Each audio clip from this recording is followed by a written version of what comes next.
Hello, welcome back to another video.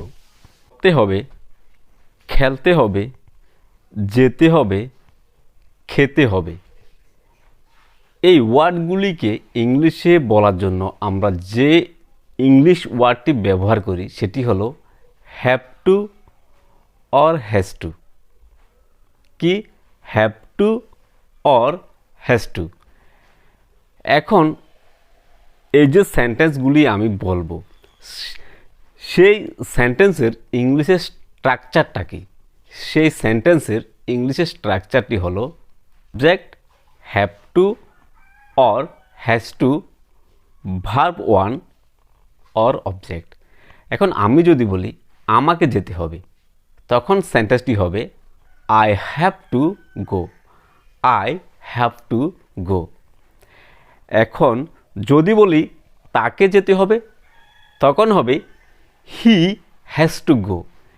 এখন ডিফারেন্সটা হলো হ্যাভ টু এবং হ্যাজ টু কোনটা কোন সময় ব্যবহার করা হয়। মনে রাখবে, first person singular plural, second person singular plural এবং থার্ড পারসন প্লুরাল যখনই সাবজেক্ট হিসেবে ব্যবহার করা হয় তখন আমরা ব্যবহার করি হ্যাভ টু। কি? Have two. According to subject have to. এখন যদি থার্ড পারসন সিঙ্গুলার নাম্বার আমরা সাবজেক্ট হিসাবে ব্যবহার করি, যেমন হি, শি, ইট বা কোনো নাউন, যে কোনো নাম যখন সাবজেক্ট হিসাবে আমরা ব্যবহার করি তখন আমরা ইউজ করি হ্যাজ টু। যেমন তাকে যেতে হবে, হি হ্যাজ টু গো। আরও কিছু সেন্টেন্স, যেমন আমাকে ফুটবল খেলতে হবে, কি হবে? I have to play football. মা রান্না করতে হবে, মম হ্যাজ টু কুক।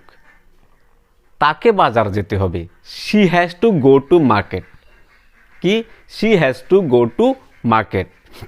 যখন আমরা সেমভাবে এই সেন্টেন্সগুলিকে নেগেটিভ সেন্টেন্স হিসাবে লিখি তখন আমাদেরকে বলতে হবে, বা নেগেটিভ সেন্টেন্স হিসাবে বলি তখন আমাদেরকে বলতে হবে subject plus don't or does not plus have to plus verb one plus object. এখন যদি বলি আমাকে খুব সকালে ঘুম থেকে উঠতে হবে না, তখন কি হবে? I don't have to get up early in the morning. কি sentence? I don't have to get up early in the morning. আবার যদি বলি তাদের ফুটবল খেলতে হবে না, they don't have to play football. সেমভাবে তাকে বাজারে যেতে হবে না, তখন কি হবে? He does not have to go to market. কি হবে? He does not have to go to market. মনে রাখবে, ডু এবং ডাজ যখন আমরা ইউজ করি তারপর সবসময় হ্যাভ টু হয়, এখানে আমরা হ্যাজ টু ইউজ করতে পারি না। এগুলি হচ্ছে ইংলিশের মেন সেন্টেন্স ফর্মুলা।